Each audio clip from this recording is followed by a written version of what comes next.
How to activate your Kohl's credit card. Hello guys, and welcome back to another tutorial video.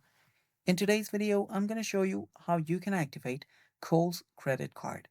So without any further ado, let's dive right into it. So if you want to activate your Kohl's card, these are the ways you can see from the Kohl's website. So first, you can enroll. To enroll, you can just tap on this enroll and activate now option. And after you're here, you can sign in if you already have an account or set up your account. After that, you can follow the prompts to activate your card. Other than that, there is also a number right here that you can call to activate your card. Just call this number and follow the process that they ask you to. After that, your card will be activated and then you can start making payments and you can also start your auto pay and stuff like that. And that's how you do it, and it's that simple. Just follow the prompts after you're on this website. Thanks for watching. Stay tuned for more upcoming tutorial videos, and bye bye.